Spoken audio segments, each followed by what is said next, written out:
తీసుకెళ్ళింది గవర్నమెంట్ స్కూల్కి. ఆవిడకి 5 మంది పిల్లలు.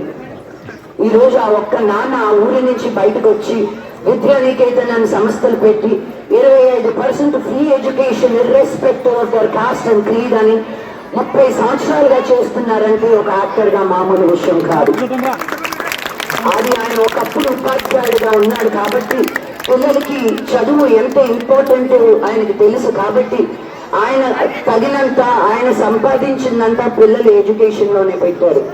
ఆయన అడుగు జాడల్లోనే నడుస్తూ నేను ఇప్పుడు మన గవర్నమెంట్తో పాటు ఏమి చేయలేదు, ఈ గవర్నమెంట్ ఏం చేయట్లేదు, ఇదేం చేయట్లేదని, కానీ మనం ఒక సిటిజన్గా ఉంటూ మనం ఏం చేస్తున్నాం గవర్నమెంట్తో పాటు. సో వాళ్ళు చేసే ఎత్తు వాళ్ళు చేస్తూ ప్రైవేట్ సెక్టర్ నుంచి మనం తీసుకొచ్చే డబ్బుల్ని ఈ మంచి ఎడ్యుకేషన్కి ఉపయోగించాలనేది నా కోరిక. మళ్ళీ వచ్చినప్పుడు అప్పుడు బాగా డాన్స్లు వేసుకుంటూ సెలబ్రేట్ చేసుకుందాం. ఈరోజు పర్ణిక గారికి కూడా సీఎం గారితో వేరే ప్రోగ్రామ్ ఉంది, అందుకని త్వరగా వెళ్లాల్సి వస్తుంది. మీ బ్లెస్సింగ్స్ మాకు ఎప్పుడు ఉండాలండి, మీది కూడాను మాకు. Thank you so much. నేను ఇక్కడికి వచ్చి మీ అందరితో ఇలా మాట్లాడటం నాకు చాలా చాలా చాలా సంతోషంగా ఉంది. మీ ప్రేమ మీ దీవెనలు ఎల్లప్పుడూ మా మీద మా ఫ్యామిలీ మీద ఉండాలని కోరుకుంటూ సెలవు తీసుకుంటున్నాను. మేడం చెప్పండి మేడం. మీడియా మిత్రులందరికీ నమస్కారం.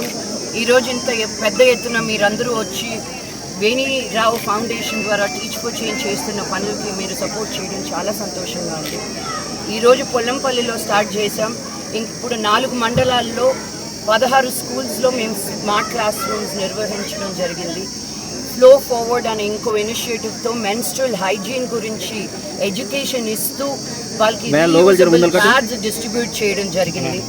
సో బలహీనంగా ఉన్న వెనకబడిన ఊరుల దగ్గర నుంచి మనం కానీ మన పనులను స్టార్ట్ చేస్తే ఎస్పెషల్లీ ఎడ్యుకేషన్ ఫీల్డ్లో మన దేశం అతి త్వరలో ముందుకు నడుస్తుంది అని మా అందరి నమ్మకం. ఎమ్మెల్యే పర్ణిక గారు ఈరోజు ఇక్కడ ఎమ్మెల్యేగా ఉండడం నాకు చాలా గర్వంగా ఉంది. వేణీరావు ఫౌండేషన్ రత్నారెడ్డి గారు స్కూల్లో పర్ణిక స్టూడెంట్ అనమాట. సో నాకు ఇది ఒక ఫుల్ సర్కిల్ మూమెంట్ లాగా అనిపిస్తుంది. ఆవిడ మళ్ళీ వాళ్ళ స్టూడెంట్కి ఉన్న కాన్స్టిట్యుయెన్సీకి వచ్చి ఇలా ఎడ్యుకేషన్కి సపోర్ట్ చేయడం అనేది మామూలు విషయం కాదు. సో మీ సపోర్ట్ మాకు ఎల్లప్పుడూ ఉండాలని మనస్ఫూర్తిగా కోరుకుంటున్నాను. Thank you.